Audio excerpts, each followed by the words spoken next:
로마서 9장 25절부터 33절 말씀입니다. 그것은 하나님이 호세아의 글 속에서 하신 말씀과 같습니다. 나는 내 백성이 아닌 사람을 내 백성이라고 하겠다.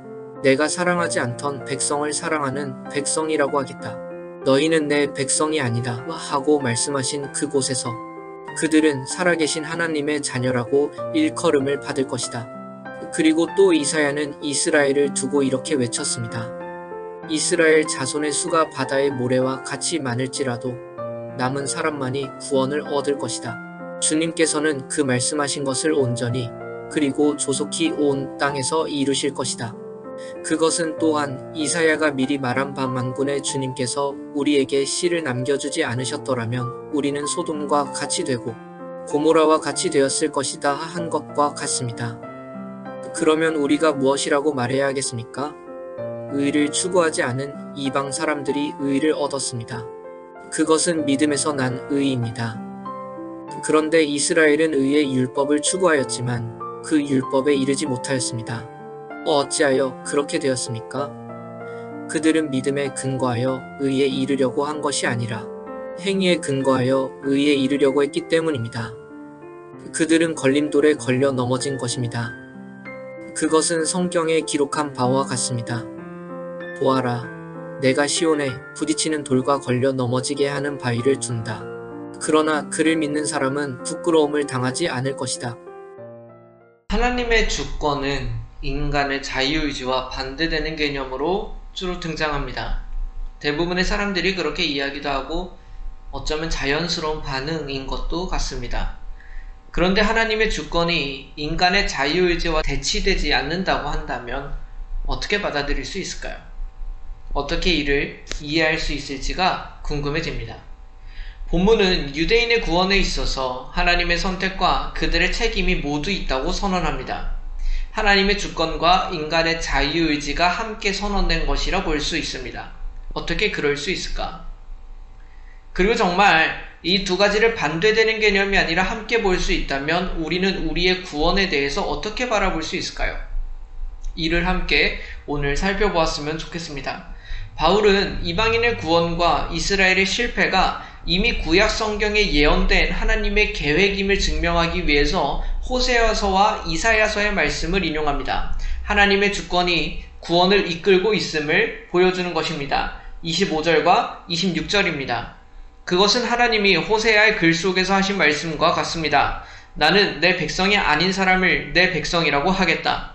내가 사랑하지 않던 백성을 사랑하는 백성이라고 하겠다. 너희는 내 백성이 아니다 하고 말씀하신 그곳에서 그들은 살아계신 하나님의 자녀라고 일컬음을 받을 것이다.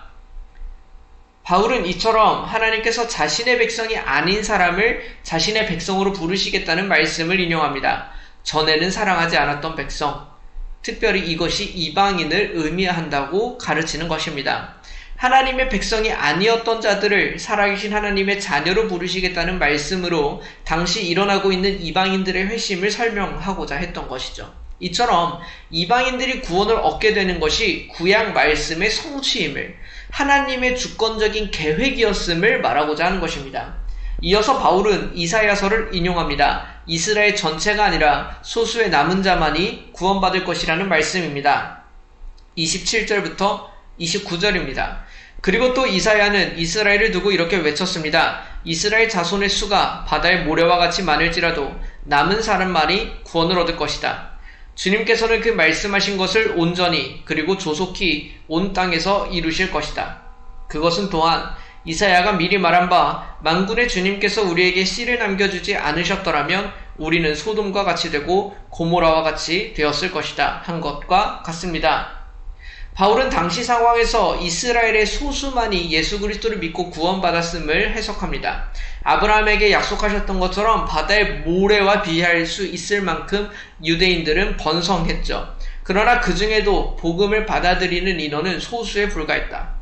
그 남은 자만이 구원에 이를 것을 이미 주님께서 말씀하셨다는 것입니다. 이처럼 이방인들이 구원을 받게 됨과 동시에 이스라엘의 대부분이 복음 안에서 넘어지게 될 것이 모두 구약 성경에 예언된 바고 하나님의 주권적인 계획 안에 있었다라는 사실을 보여주고 싶은 것입니다.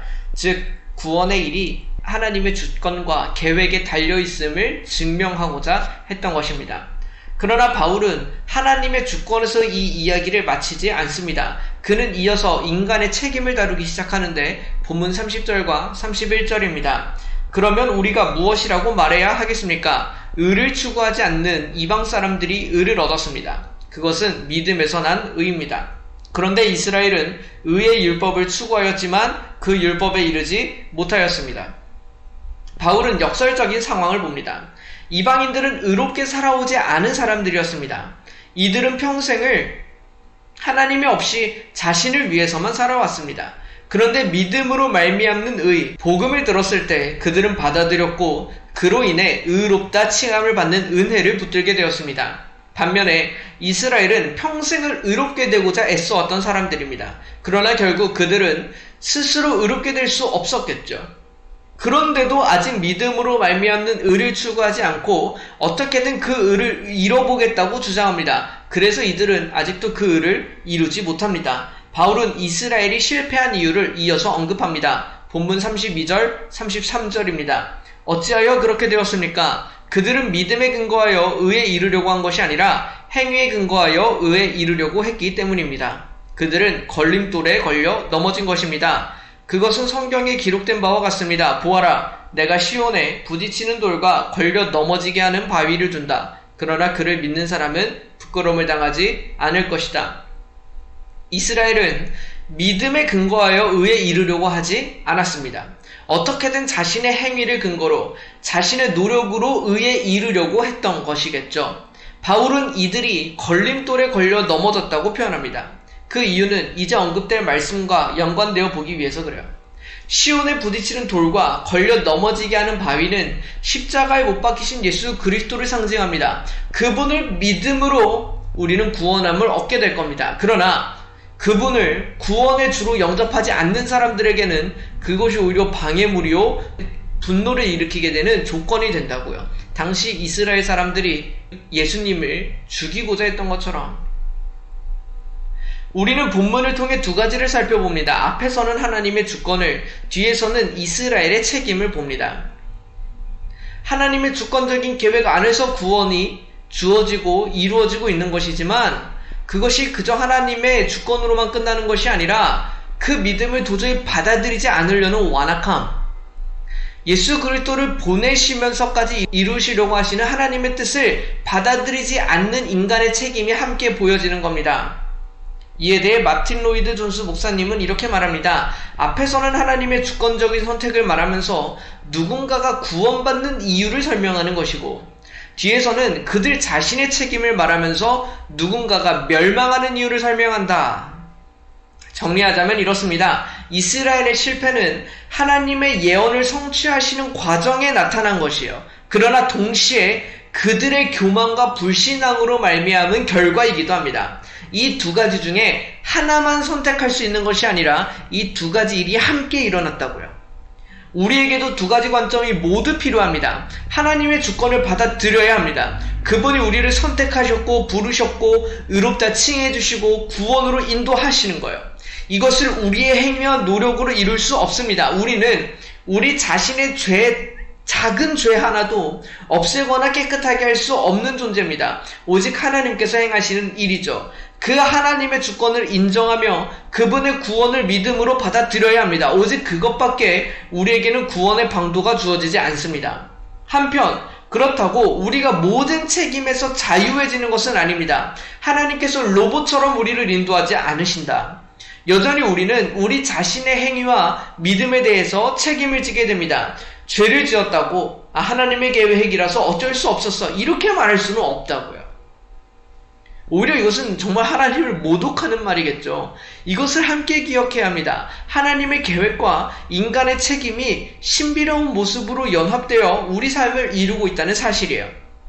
하나님의 주권적인 구원을 믿고 받아들여 그 은혜를 누리고 자유함을 누리는 우리가 되었으면 좋겠습니다. 그런 한편 우리 자신의 행동과 믿음에 대해 방종하는 것이 아니라 하나님이 주신 자유함을 남용하는 것이 아니라 청지기와 같이 맡은 자로서 책임감을 가지고 또 함께 삶을 살아갈 수 있는 우리가 되기를 함께 소망합니다. 잠시 기도하시겠습니다. 하나님 아버지, 오늘 말씀 속에서 우리는 구원의 일이 하나님의 주권적인 섭리와 인간의 책임 가운데 이루어지고 있음을 보았습니다. 우리에게 임한 구원은 오직 그리스도를 믿는 믿음으로 주어지는 것이요 하나님의 은혜로 주어지는 것입니다. 그러나 여전히 우리는 우리 자신의 삶과 행위와 믿음을 책임져야 하는 존재이기도 합니다. 우리의 행위를 근거로 하는 교만함에 휩싸이지 않게 하시고, 그러나 또 한편 자유함을 외치면서 방종하는 삶으로 빠지지 않게 하여 주옵시고, 하나님께서 그저 선물로 주신 이 은혜와 구원을 감사하되 맡겨주신 이 삶을 또한 정결하게 살아가는 참으로 균형 잡힌 신앙을 가지고 살아갈 수 있도록 주님 인도하여 주시옵소서. 우리에게 하나님의 주권과 우리가 마땅히 져야 하는 책임을 함께 가르치시고 삶 속에서 모두 함께 살아내게 하여 주시기를 간절히 소원하며 예수 그리스도의 이름으로 기도드립니다. 아멘.